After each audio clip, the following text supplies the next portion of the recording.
How do you do? We're about to unfold the story of the Bride of Frankenstein. She's alive! Alive!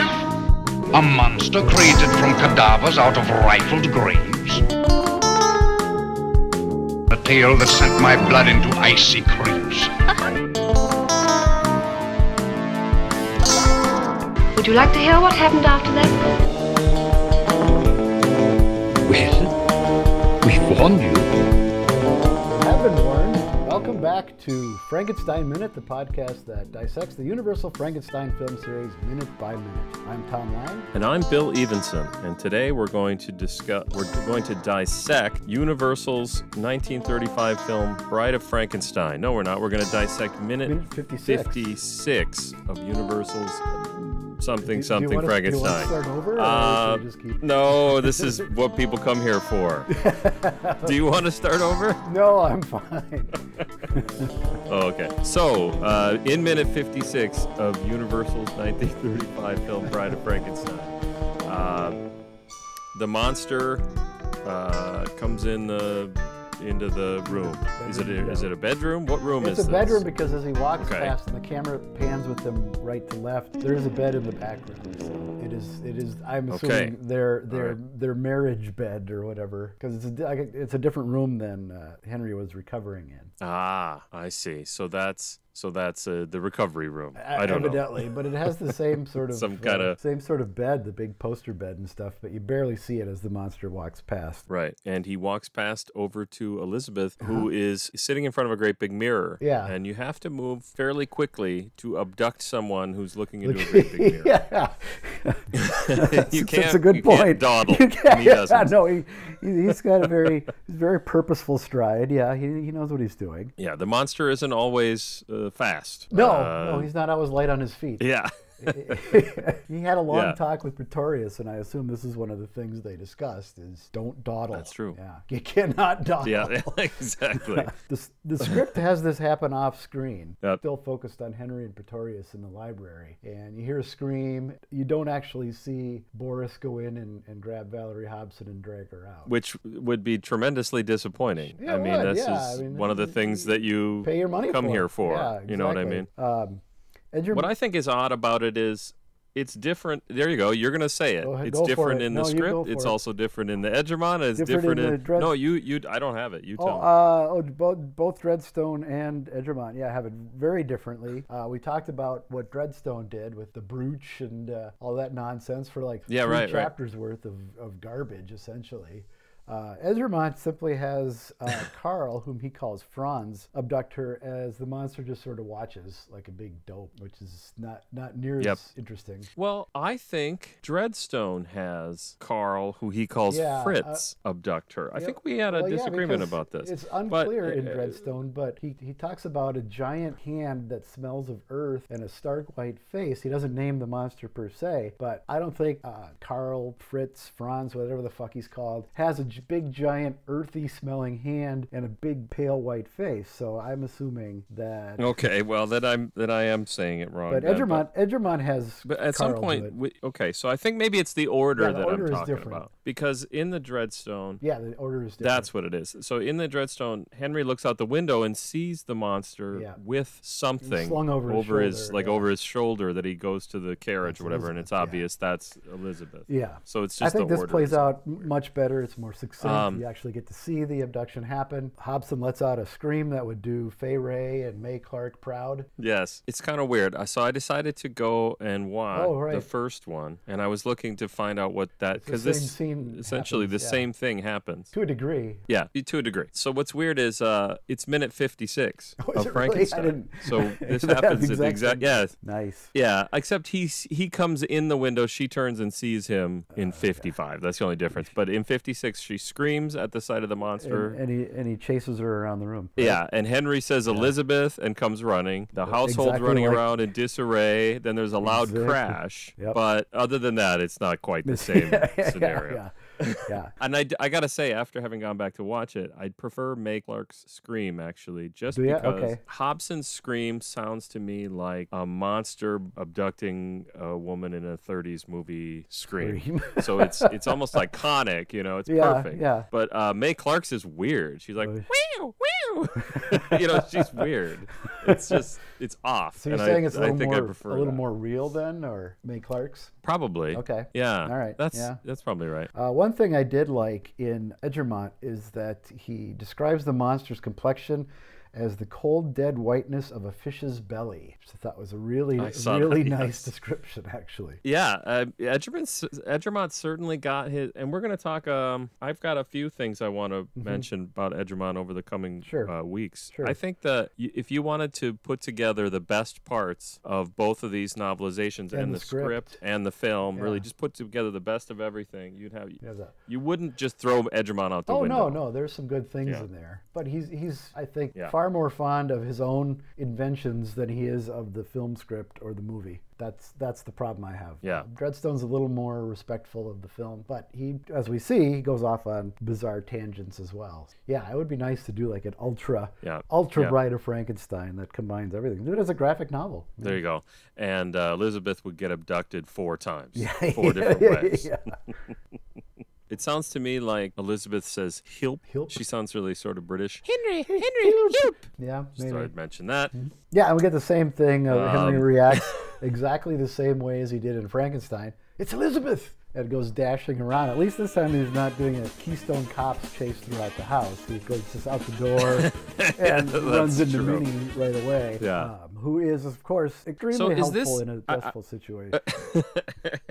She's exactly who you want in a stressful situation. I want to go back, though, because is this the only scene where we see Hobson and Karloff together? No.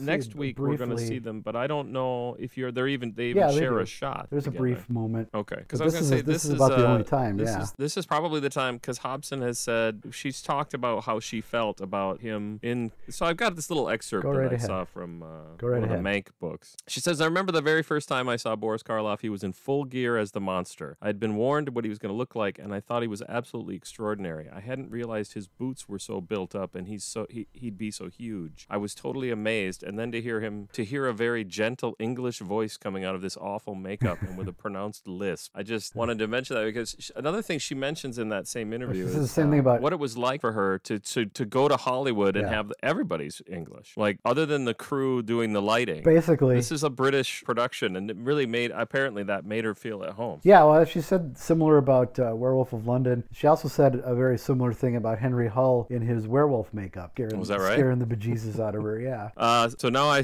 shut you down when you were talking about Henry runs out of the room, and it's funny, like you say, very helpful. Not the kind of reaction you want in a super stressful situation is someone screaming hysterically and incoherently.